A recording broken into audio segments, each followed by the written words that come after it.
Students, अब हम पढ़ेंगे ब्लू व्हाइट स्टेनिंग के बारे में।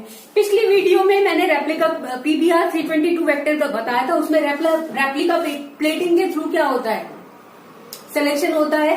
रेप्लिका प्लेटिंग हम यूज करते हैं, लेकिन वो मेथड कैसा था, एरर प्रोन था। इसलिए हम blue white screening method use करते हैं जो कि एरर प्रोन नहीं होता। और ये इसमें प्लाज्मिड कौन सा यूज करते हैं, PUC प्लाज्मिड। ये शो करता है ब्लू व्हाइट स्क्रीनिंग वाला मेथड। तो प्लाज्मिड की ये प्रॉपर्टी होती है कि इसका साइज होता है 10 to 20 किलो बेस पेयर। इसके पास एक एम्पीसिलिन रेजिस्टेंट जीन होता है जो ट्रांसफॉर्म्स कॉलोनीज, जो ट्रांसफॉर्म सेल्स होते हैं, चाहे रिकॉम्बिनेंट हो या नॉन रिकॉम्बिनेंट हो, उनके सिलेक्शन में उनके सिलेक्शन में इसका रोल होता है। सो एम्पीसिलिन रेजिस्टेंट जीन के अलावा PUC प्लाज्मिड जो वेक्टर होता है उसके पास होती है एक मल्टीपल क्लोनिंग साइट MCS, जिसके अंदर इसके पास होता है लेगजी 5' जीन। ये जो जीन होता है ये जो बीटा गैलेक्टोसाइडेज एंजाइम होती है, जैसा हम लाइकोप्रोन में भी पढ़ा है इस एंजाइम के बारे में, उसकी सिर्फ 2 सब यूनिट एनकोड कर सकती है, जो कि 2 अल्फा सब यूनिट्स एनकोड कर सकती है। तो इसका मतलब जिस किसी भी वेक्टर में ये वाला लेगजी 5' जीन जो है वो एक्टिव है, उसका इंसर्शनल इनएक्टिवेशन नहीं हुआ, क्योंकि उसमें हमने कोई जीन ऑफ इंटरेस्ट उसके अंदर गया ही नहीं। जो जीन हम एक्सप्रेस कराना चाहते हैं वो नहीं गया। तो फिर उसमें क्या होगा, उसमें तो ये दोनों सब यूनिट जो है वो एनकोड होंगी, अल्फा सब यूनिट, और जो म्यूटेंट ई कोलाई है जो कि 2 ओमेगा सब यूनिट एनकोड कर सकती है बीटा गैलेक्टोसाइडेज एंजाइम की, जो कि एक एक्टिव टेट्रामर होता है। तो उसके साथ मिलके ये कॉम्प्लीमेंटेशन, अल्फा कॉम्प्लीमेंटेशन शो करेगा। और क्या होगा, ये जो एंजाइम है ये पूरी की पूरी बन जाएगी और एक्टिव होगी, ताकि वो एक्स कॉल को ब्रेक कर सके। लेकिन जिस किसी भी PUC प्लाज्मिड हमारा जीन ऑफ इंटरेस्ट गया है, जो जीन हम एक्सप्रेस कराना चाहते हैं, वो लेगजी 5' जीन के अंदर ही जाएगा। अब वो इसके अंदर चला जाएगा तो क्या होगा, इसका इंसर्शनल इनएक्टिवेशन हो जाएगा। इसका मतलब ये जो 2 सब यूनिट बना रहा था, अल्फा सब यूनिट बीटा गैलेक्टोसाइडेज एंजाइम की, अब ये वो नहीं बना पाएगा। अब वो नहीं बना पाएगा तो क्या होगा, सिर्फ यही 2 बनेगी।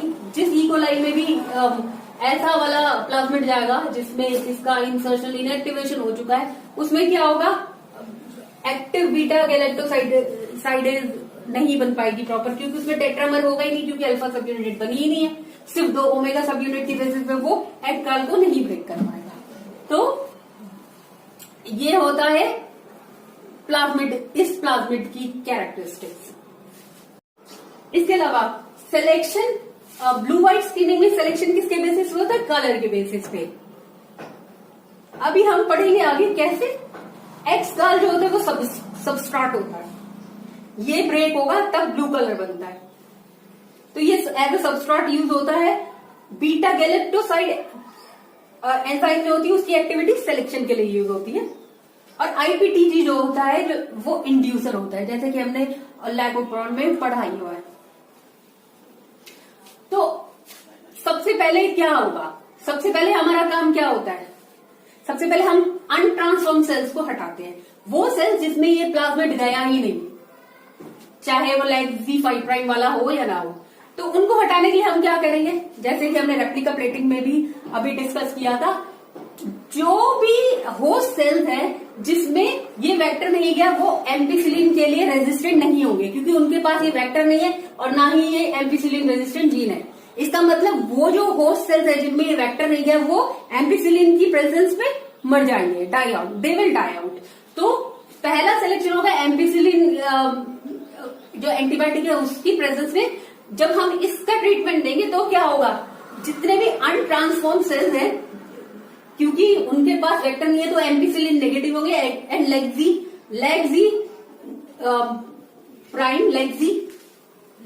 प्राइम जो जीन है उसके लिए भी ये नेगेटिव होंगे, उनके पास वेक्टर है ही नहीं, तो ये मर जाएंगे एम्पीसिलिन की प्रेजेंस में। अब सिर्फ 2 तरीके के सेल्स रह जाएंगे, ट्रांसफॉर्म रिकॉम्बिनेंट सेल्स और ट्रांसफॉर्म नॉन रिकॉम्बिनेंट सेल्स। तो अनट्रांसफॉर्म सेल्स के हट जाने के बाद कैसे सेल्स बचेंगे? ट्रांसफॉर्म रिकॉम्बिनेंट सेल्स, राइट, और ट्रांसफॉर्म नॉन रिकॉम्बिनेंट सेल्स। अब जिन सेल्स में हमारा जीन ऑफ इंटरेस्ट गया है, जिन किसी भी सेल्स में, अब उनमें जो लेग्जी 5' जीन है उसका क्या हो जाएगा? इंसर्शनल इनएक्टिवेशन हो जाएगा, कि अब वो काम नहीं करेगा क्योंकि इसमें दूसरा जीन चला गया। ठीक है, तो क्या होगा? जो ट्रांसफॉर्म रिकॉम्बिनेंट सेल्स होंगे वो कैसे होंगे? एम्पिसिलिन पॉजिटिव होंगे, एम्पिसिलिन का जीन होगा, लेकिन लेग्जी नेगेटिव होंगे, क्योंकि लेग्जी 5' जीन का क्या हो गया उसमें? Insertional inactivation. लेकिन जो ट्रांसफॉर्म नॉन रिकॉम्बिनेंट सेल्स होंगे वो कैसे होंगे? एम्पिसिलिन पॉजिटिव एंड लेग्जी पॉजिटिव, बिकॉज इसमें जीन ऑफ इंटरेस्ट नहीं गया, तो लेग्जी 5' जीन जो है, जो प्लाज्मिड में प्रेजेंट है, उसका इंसर्शनल इनएक्टिवेशन नहीं हुआ। अब क्या होगा? अब जहां पे ट्रांसफॉर्म नॉन रिकॉम्बिनेंट सेल्स जो है, जिनमें लेग्जी 5' जीन का इंसर्शनल इनएक्टिवेशन नहीं हुआ क्योंकि इसमें फॉरेन जीन नहीं गया, तो वो अल्फा सब यूनिट जो है उसको एनकोड करेगा, और इकोलाई जो है, जो होस्ट सेल है, वो 2 ओमेगा सब यूनिट को एनकोड करेगा। अब ये टेट्रामर बन जाएगा। अब क्या होगा? यहाँ पे मैंने रिप्रेजेंट किया हुआ है, इसमें ये जो पोर्शन है जो पीयूसी से आया है, लेग्जी 5' का, जो ट्रांसफॉर्म नॉन रिकॉम्बिनेंट सेल से मिलेगा, 2 अल्फा सब यूनिट ये एनकोड करेगा, और इकोलाई जो होस्ट है, जो लेग्जी म्यूटेंट है, वो सिर्फ ओमेगा सब यूनिट कंट्रीब्यूट करेगा। तो क्या होगा? एक्टिव टेट्रामर बन जाएगा बीटा गैलेक्टोसाइडेज का। अब बीटा गैलेक्टोसाइडेज जो एंजाइम है वो क्या करेगी? एक्स का जो सबस्ट्रेट है उसको तोड़ेगी, उसको ब्रेक करेगी। अब जैसे ही ब्रेक हो जाएगा ये ब्लू कलर शो करेगा। जब ये ब्रेक होता है एक्स गाल, तो जो कि सबस्ट्रेट है, ये ब्लू कलर शो करता है। इसका मतलब जो ट्रांसफॉर्म नॉन रिकॉम्बिनेंट सेल्स होंगे वो किस कलर के होंगे? ब्लू कलर के। अब जो ट्रांसफॉर्म रिकॉम्बिनेंट सेल्स है उसमें लेग्जी 5' जो है उसमें, क्योंकि जीन ऑफ इंटरेस्ट गया हुआ है, अब लेग्जी 5' इसमें काम नहीं करेगा। अब अल्फा सब यूनिट जो है ये एनकोड नहीं हो पाएगी, राइट। तो फिर क्या होगा? इससे इकोलाई जो है, जो म्यूटेंट होस्ट है, वो सिर्फ ओमेगा सब यूनिट बना पाएगा, ये सब यूनिट नहीं बन पाएगी। तो क्या होगा? अब उसमें क्या होगा? जो बीटा गैलेक्टोसाइडेज, क्योंकि एंजाइम इनकम्प्लीट है, अल्फा कॉम्प्लीमेंटेशन हुआ ही नहीं है, तो उसमें क्या होगा? वो अपने सबस्ट्रेट एक्स गाल को ब्रेक नहीं कर पाएगी, तो वो सबस्ट्रेट किस कलर का रह जाएगा? व्हाइट कलर का। तो जो ट्रांसफॉर्म रिकॉम्बिनेंट सेल्स होंगे वो व्हाइट कलर शो करेंगे। तो बस जितने भी सेल्स, अब जो अनट्रांसफॉर्म सेल्स होंगे तो हम पहले ही हटा चुके हैं एम्पिसिलिन की प्रेजेंस में, तो अब हम सेलेक्ट कौन से करेंगे? हमारे इंटरेस्ट के कौन से हैं? जो व्हाइट कलर के होंगे। सो इस तरीके से ब्लू व्हाइट स्क्रीनिंग यूज होती है ट्रांसफॉर्म रिकॉम्बिनेंट सेल्स को के लिए, के सिलेक्शन में। और ये मेथड एरर फ्री होता है, इसमें रेप्लिका प्लेटिंग की तरह एरर के चांसेस नहीं होते, इसलिए ये बेटर मेथड माना